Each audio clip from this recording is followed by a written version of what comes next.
naman nyo, si Joel Chua ba yun? Sabi nung isang kaibigan ko na tiga Cebu, na kaibigan din niya. Sabi niya, pare, bakit mo naman ginaganyan si Sara? Wala naman niyang ginawa sa iyo. Sinisira mo ang pangalan. Sabi niya doon sa kaibigan namin, putang ina pare, hindi ko naman kilala si Sara at hindi niya ako kilala. So ano bang pakialam ko sa kanya? Putang ina rin. Putang ina niya rin. Nandito ako ngayon sa distrito niya.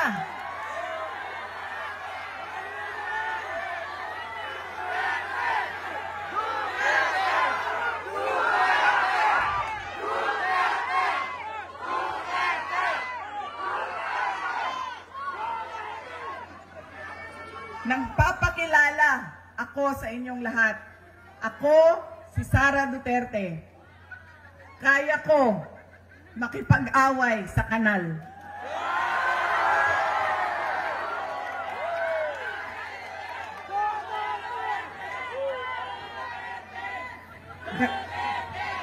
Kami, kung saan kami galing, doon sa Mindanao, sanay kami sa wala. Kaya, walang mawawala sa akin kung dalhin ko ang away na ito dito sa kanal ng distrito ninyo.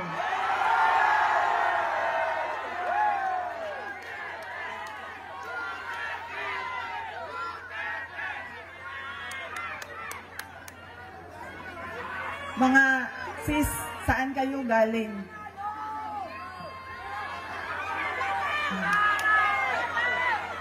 Kinsay mga tausog diri, mga Maranao.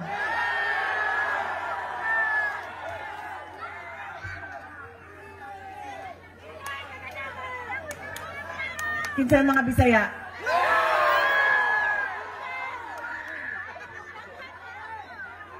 Ayaw mong kalimot ha, pag-abot sa adlaw sa pinili ay butangin na ninyo og 0 si Chua.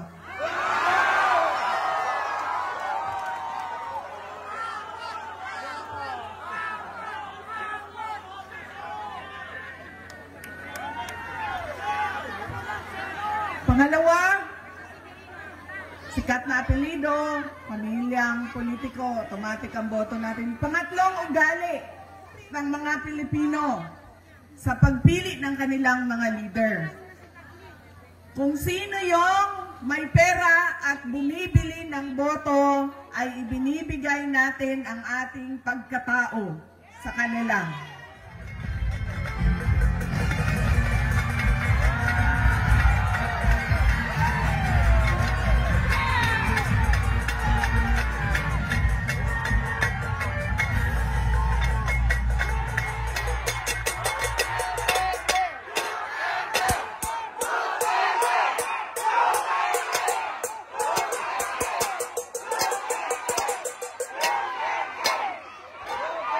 Maraming salamat.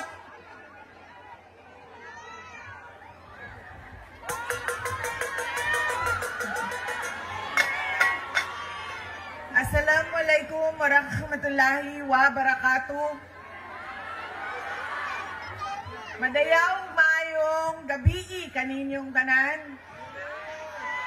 Magandang gabi sa inyong lahat. Unahin ko po muna ang aking mga pagpapasalamat. Nagpapasalamat tayo sa ating babalik na Mayor Isko Moreno Dumagoso sa kanyang pagpapahiram sa atin ng stage, ng ilaw, ng kuryente, ng mikropono para mapaabot sa inyo ang aming mga mensahe ngayong gabi na ito. Pangalawang pagpapasalamat ay sa inyong lahat, mga kababayan, dahil marami sa inyo ang hindi pa kumakain, hindi pa nagluto, pero nandito galing pa sa trabaho, pero nandito kayo para makinig sa amin at sa aming mga mensahe para sa bayan. Maraming salamat po sa inyong lahat.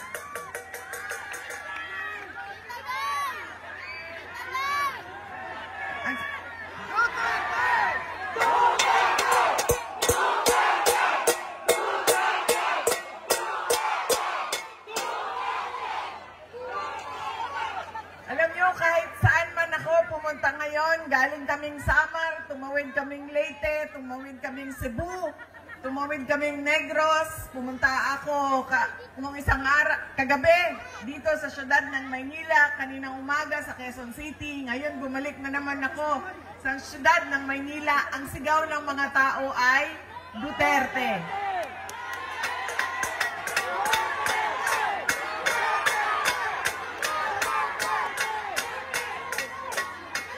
Baka lang po nakakalimutan ninyo na hindi po ako kandidato ngayong eleksyon na ito. Pero nandito ako para maglabas ng nararamdaman ng karamihan ng taong bayan sa ating pamahalaan ngayon.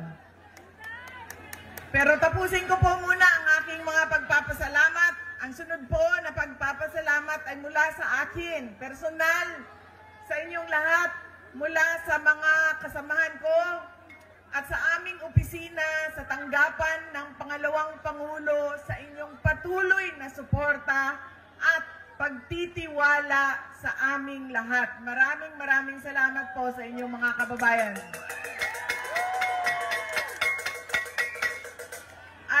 Huling pagpapasalamat ay mula po sa pamilya namin, ang pamilya Duterte. Napakalaki ng utang na loob namin sa inyong lahat sa pagkakataon na ibinibigay ninyo sa amin na makapaglingkod sa ating bayan. Dako kaayo ang amuang utang nga kabubuton kaninyong tanan sa oportunidad na ginahatag ninyo kanamo nga makaserbisyo sa ato ang nasod. Daghan kaayong salamat. Daghan salamat.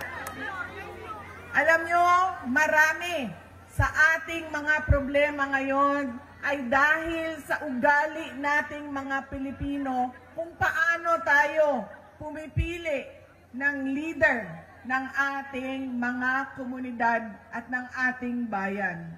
Una na ugali ng Pilipino ay kung sino yung nagpapatawa sa kanila, sumasayaw, kumakanta, na-entertain sila, ay yun ang naaalala nila pag-upo nila doon sa presinto, sa voting precinct natin. Hindi na natin tinatanong, ano ba ang pangako ng tao na ito nung siya ay tumayo sa entablado para mangampanya? Tinupad ba niya ang kanyang pangako? Yan ang ugali natin. Maganda sa paningin, sumasayaw, na-entertain ako, naaaliw ako sa kanya, iboboto ko siya.